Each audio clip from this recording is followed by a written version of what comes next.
How much money can you really make on Shopify?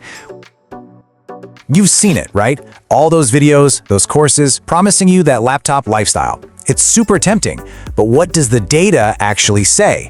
It's time to cut through all that hype and figure out what a realistic income from Shopify really looks like.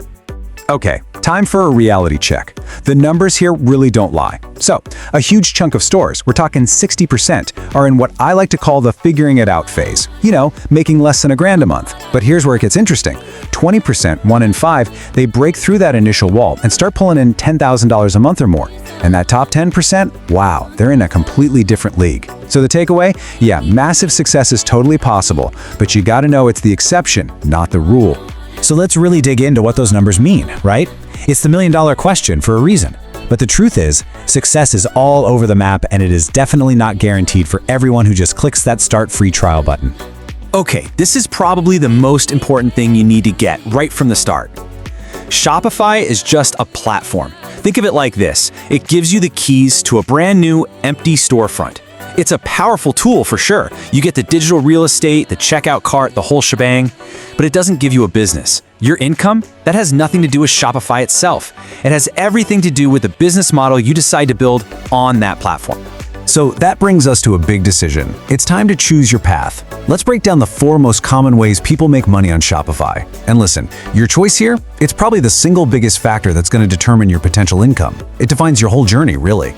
First up, the one you've definitely heard of, drop shipping. Basically, you're the middleman, the expert curator. You find cool products, you market them, and you make the sale. Then, a supplier somewhere else handles all the inventory and shipping. It's awesome because it's super low risk to get started. But there's a catch, right? The profit margins are pretty thin, and you have way less control over things like shipping times and product quality. It's a total volume game. You've got to sell a lot to make decent money. Next up, we've got print on demand, or POD for short. You can kind of think of this as drop shipping, but for creative people. You're the designer, you come up with unique designs, upload them, and a third-party company prints them on t-shirts, mugs, whatever, as the orders come in. It's absolutely perfect if you're trying to build a brand around a specific niche or community. But your success here really depends on how good your designs are. All right, now we're starting to move up the ladder. This is private labeling. And this is where things get serious. This is where you stop being just another seller and you start becoming a real brand. You're actually putting your own name on a product. Now, this takes a bigger investment up front. You got to pay for inventory and branding, but this is where you get total control and unlock the potential for some seriously big growth and much better profits. And last but not least, we have digital products. We're talking ebooks, online courses, software, presets, you name it. The magic word here is scalability. You create the product one time and you can sell it over and over again with basically zero overhead. The profit margins, they can be absolutely insane. So here's how it all breaks down side by side. You can see the trade-offs crystal clear. Drop shipping, super easy to get into, low startup costs. Private labeling, that's where the real big money potential is, but it'll cost you more to start. And digital products are kind of the wild card with huge potential. Seriously, this is a good spot to pause and just ask yourself which one of these really fits my skills, my budget, and what I want to achieve in the long run. Okay, we've talked about all the exciting ways to make money, but now we got to flip the coin and talk about the not so fun part, the true cost of selling. Because let me tell you, that monthly Shopify subscription fee, that is just the tip of the iceberg. If you actually want to be profitable, you have to know where every single penny is going. And let's start with the big one, the one that's usually the biggest expense by far, advertising. Look, if you want to grow, you have to spend money to get customers. It's that simple.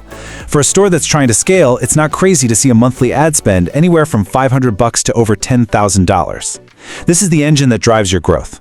And you can see it right here. Just look at that huge slice of the pie for advertising. But it's not just that.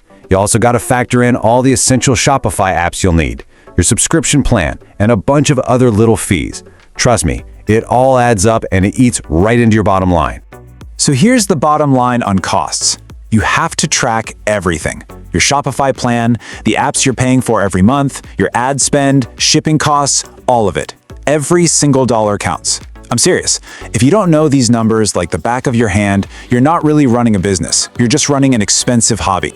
All right, enough doom and gloom about costs. Let's switch gears and get back to the positive stuff, strategy. How do you actually build a store that wins? Let's lay out a blueprint to take you from that very first sale all the way to a brand that's growing and actually making money. You know, success on Shopify isn't about being a genius at just one thing. It's about getting a whole system to work together. It all starts with picking a great product with healthy margins. Then, you need a smart marketing plan to get people to your website. Once they're there, your site has to be built to actually convert those visitors into buyers. And finally, and this is so important, you need a way to keep those customers coming back for more. And seriously, I cannot stress that last point enough. Pouring money into ads to get a brand new customer is crazy expensive, but getting a happy customer to buy from you again, that is way cheaper. That's where the real long-term sustainable profit comes from. Honestly, this is the secret sauce for all the top performing stores out there. So how do you actually do it? How do you scale? Well, it's a process. First, you get your tech foundation right. That means a fast, mobile-friendly site. Then you diversify your marketing, so you're not totally reliant on, say, just Facebook ads. You make your operations super efficient. You start using data to make smart decisions, not just guesses. You add in growth strategies like upselling. And then eventually, you build a team to help you. But look, a good strategy isn't just about knowing what to do. It's also about knowing what not to do. So to give you the full picture here, let's talk about the common traps, the hidden risks that can quietly sink your business before you even know what's happening. Yep, these are the silent profit killers. You've got things like your ads just stop working one day, or you're putting all your eggs in one basket with a single traffic source. Then there are the internal problems, like trying to scale too fast and everything breaks. And my favorite, the slow leaks, things like refunds and chargebacks, and something I call tool fatigue, where you're paying for a dozen different apps that are just slowly bleeding you dry. So when you step back and look at the whole picture, it becomes pretty clear. Success on Shopify has almost nothing to do with getting lucky. It really is a formula. It's choosing the right model for you, plus being super disciplined with your costs, plus executing a smart strategy day in and day out. That's how you build a real business that lasts. Look, Shopify has built a world-class platform. It gives you all the tools you could possibly need to build your own empire. The opportunity is just sitting there, waiting. So the question was never really about Shopify. The platform is ready. The real question is, are you?